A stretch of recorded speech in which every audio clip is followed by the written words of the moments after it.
وكذلك جعلنا لكل نبي عدوا شياطين الإنس والجن يوحي بعضهم إلى بعض زخرف القول غرورا ولو شاء ربك ما فعلوه فذرهم وما يفترون ولتصغى إليه أفئدة الذين لا يؤمنون بالآخرة وليرضوه وليقترفوا ما هم مقترفون أفغير الله أبتغي حكما وهو الذي أنزل إليكم الكتاب مفصلا والذين آتيناهم الكتاب يعلمون أنه منزل من ربك بالحق فلا تكونن من الممترين وتمت كلمة ربك صدقا وعدلا لا مبدل لكلماته وهو السميع العليم وإن تطع أكثر من في الأرض يضلوك عن سبيل الله إن يتبعون إلا الظن وإن هم إلا يخرصون إن ربك هو أعلم من يضل عن سبيله وهو أعلم بالمهتدين فكلوا مما ذكر اسم الله عليه إن كنتم بآياته مؤمنين وما لكم ألا تأكلوا مما ذكر اسم الله عليه وقد فصل لكم ما حرم عليكم إلا ما اضطررتم إليه وإن كثيرا ليضلون بأهوائهم بغير علم إن ربك هو أعلم بالمعتدين وذروا ظاهر الإثم وباطنه إن الذين يكسبون الإثم سيجزون بما كانوا يقترفون ولا تأكلوا مما لم يذكر اسم الله عليه وإنه لفسق وإن الشياطين ليوحون إلى أوليائهم ليجادلوكم وإن أطعتموهم إنكم لمشركون أومن كان ميتا فأحييناه وجعلنا له نورا يمشي به في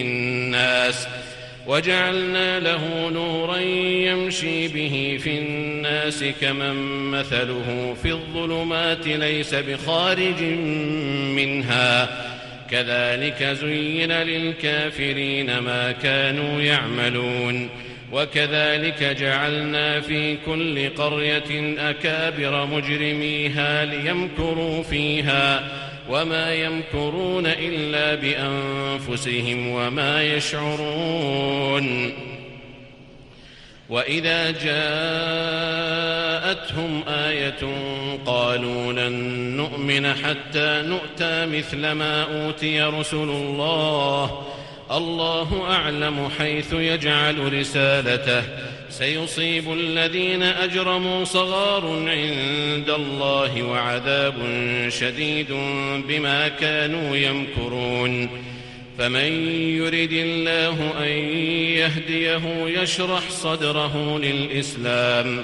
ومن يرد أن يضله يجعل صدره ضيقا حرجا كأنما يصعد في السماء كذلك يجعل الله الرجس على الذين لا يؤمنون وهذا صراط ربك مستقيما قد فصلنا الآيات لقوم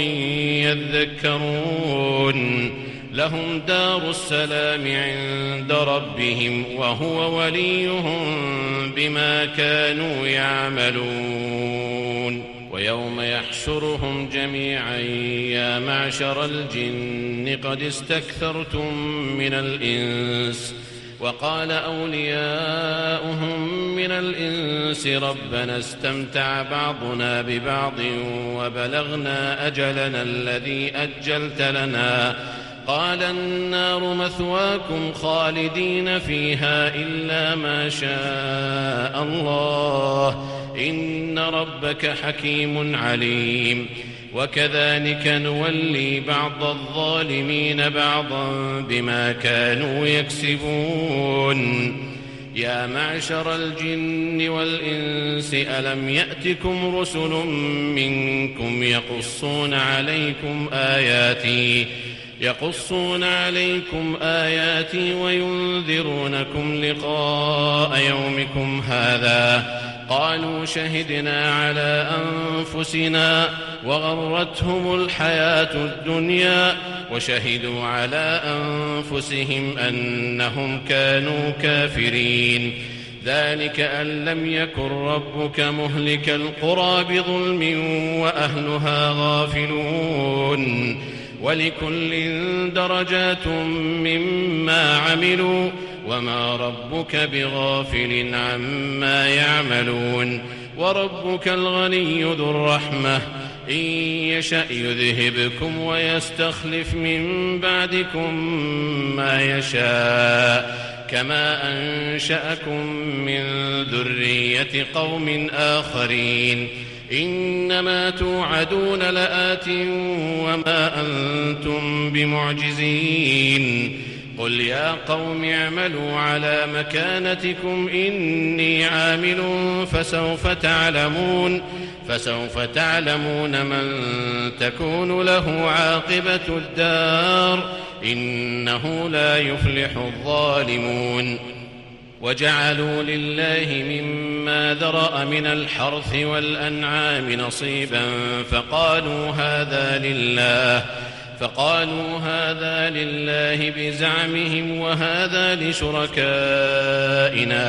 فما كان لشركائهم فلا يصل إلى الله وما كان لله فهو يصل إلى شركائهم ساء ما يحكمون وكذلك زين لكثير من المشركين قتل أولادهم شركاؤهم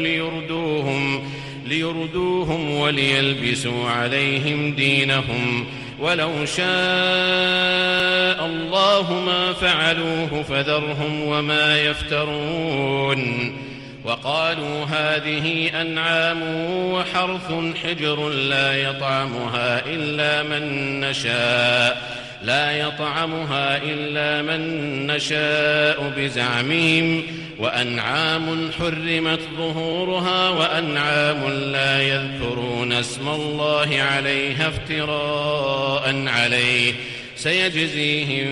بما كانوا يفترون وقالوا ما في بطون هذه الأنعام خالصة لذكورنا ومحرم على أزواجنا وإن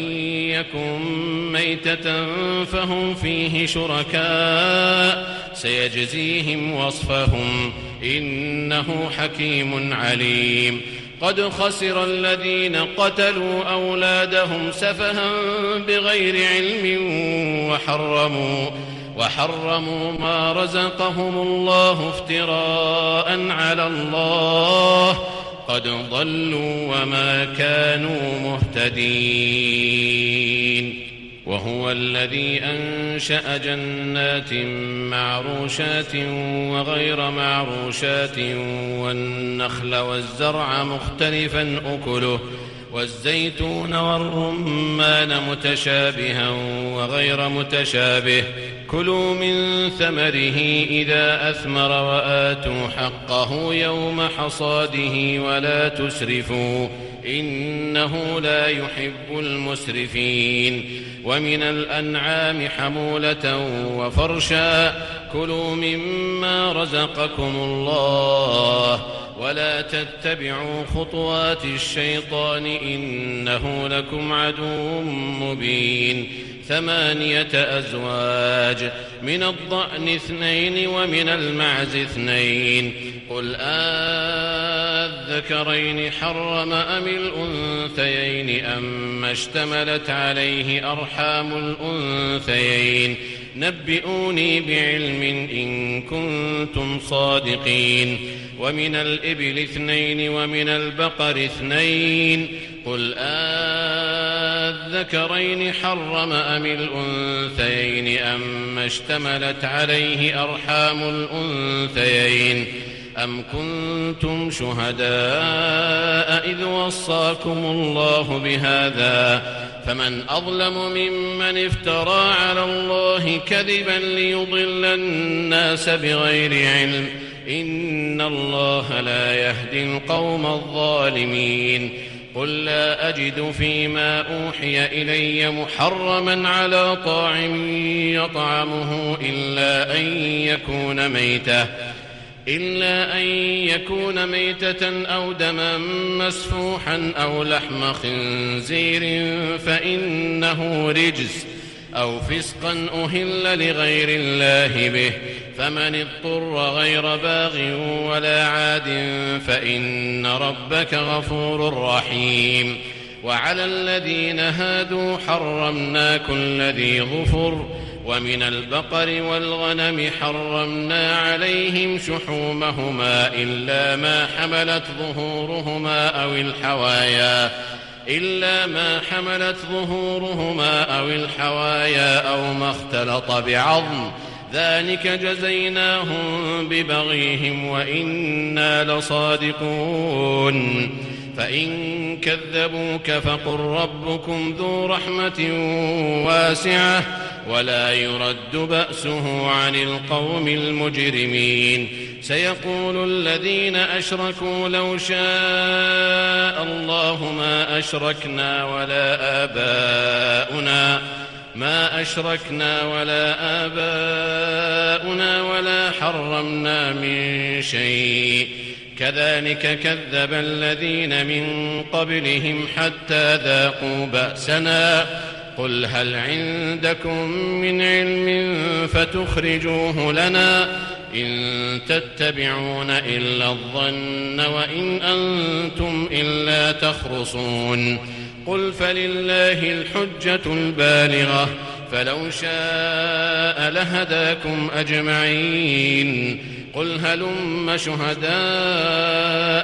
الذين يشهدون أن الله حرم هذا فإن شهدوا فلا تشهد معهم ولا تتبع أهواء الذين كذبوا بآياتنا والذين لا يؤمنون بالآخرة وهم بربهم يعدلون قل تعالوا أتل ما حرم ربكم عليكم ألا تشركوا به شيئا وبالوالدين إحسانا ولا تقتلوا أولادكم من إملاق نحن نرزقكم وإياهم ولا تقربوا الفواحش ما ظهر منها وما بطن ولا تقتلوا النفس التي حرم الله إلا بالحق ذلكم وصاكم به لعلكم تعقلون ولا تقربوا مال اليتيم إلا بالتي هي أحسن حتى يبلغ أشده وأوفوا الكيل والميزان بالقسط لا نكلف نفسا إلا وسعها وإذا قلتم فاعدلوا ولو كان ذا قربى وبعهد الله أوفوا ذلكم وصاكم به لعلكم تذكرون وأن هذا صراطي مستقيما فاتبعوه ولا تتبعوا السبل فتفرق بكم عن سبيله ذلكم وصاكم به لعلكم تتقون ثم آتينا موسى الكتاب تماما على الذي أحسن وتفصيلا لكل شيء وهدى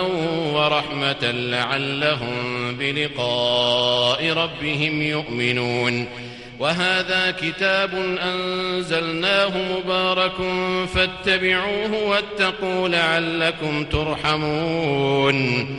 أن تقولوا إنما أنزل الكتاب على طائفتين من قبلنا وإن كنا عن دراستهم لغافلين أو تقولوا لو أنا أنزل علينا الكتاب لكنا أهدى منهم فقد جاءكم بينة من ربكم وهدى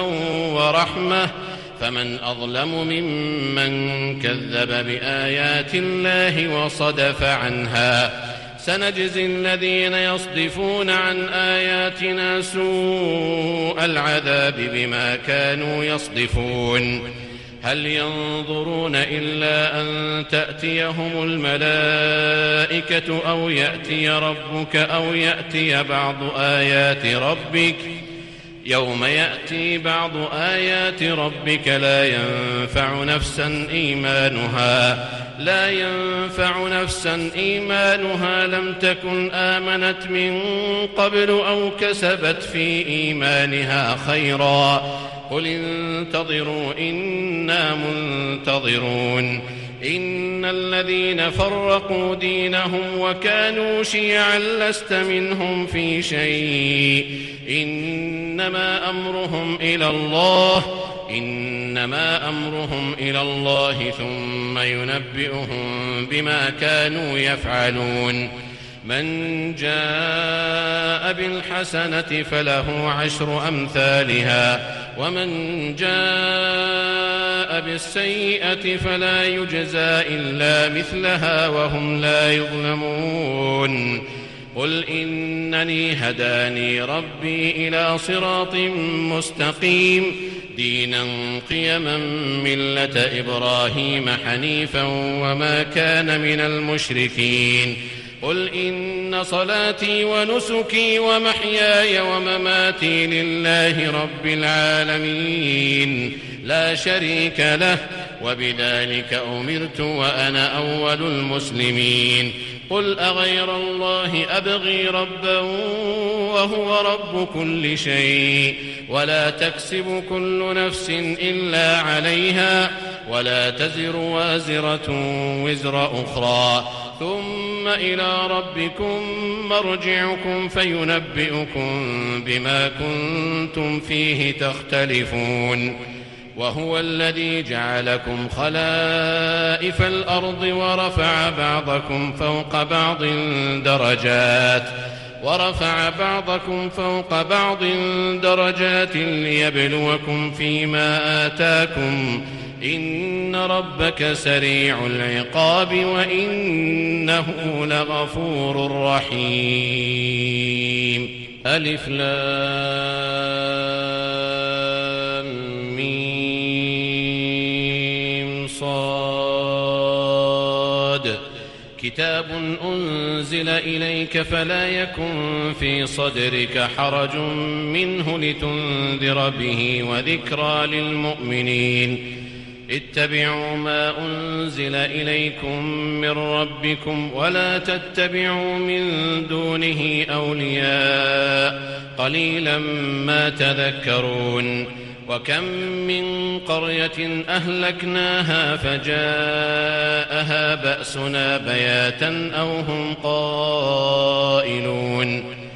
فما كان دعواهم إذ جاءهم بأسنا إلا أن قالوا إنا كنا ظالمين فلنسألن الذين أرسل إليهم ولنسألن المرسلين فلنقصن عليهم بعلم وما كنا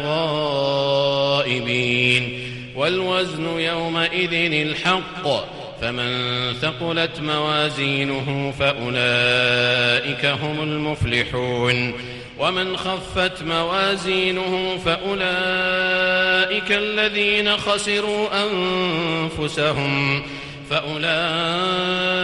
الذين خسروا أنفسهم بما كانوا بآياتنا يظلمون ولقد مكناكم في الأرض وجعلنا لكم فيها معايش قليلا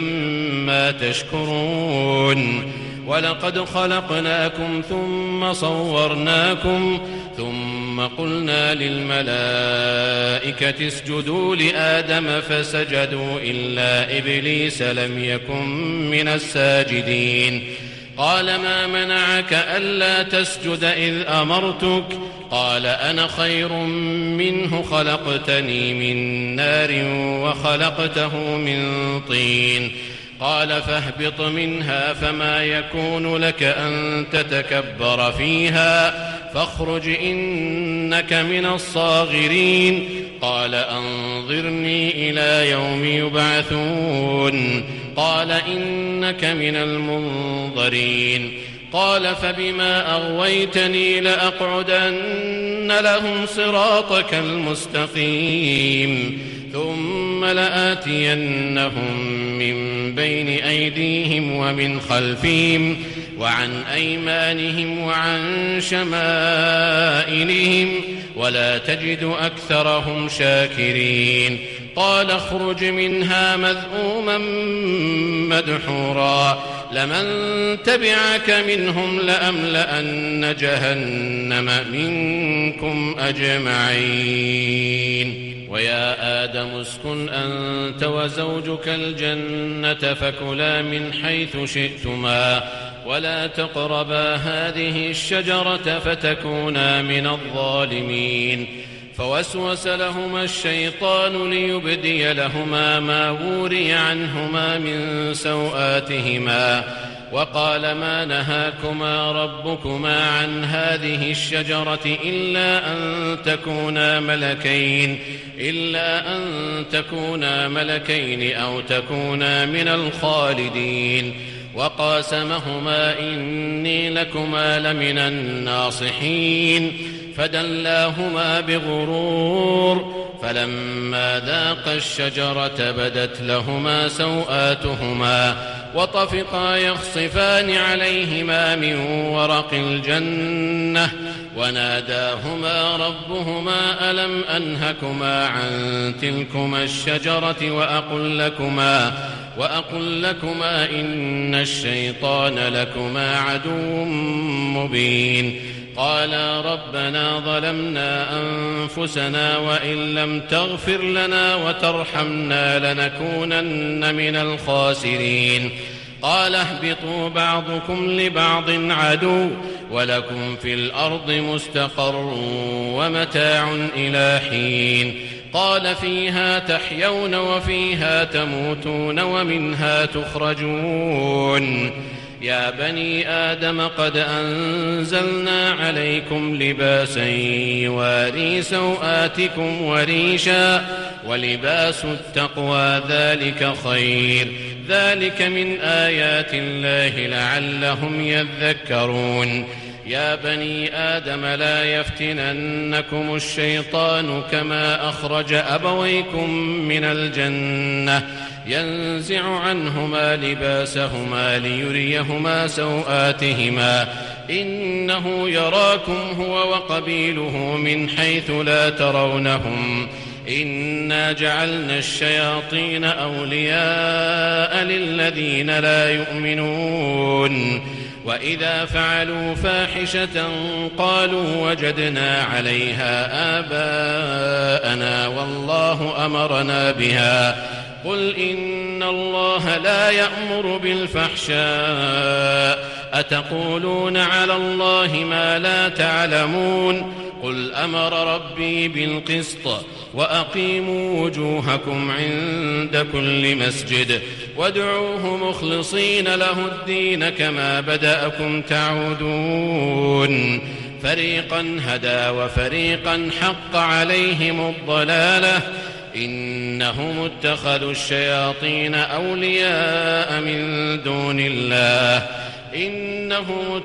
الشياطين أولياء من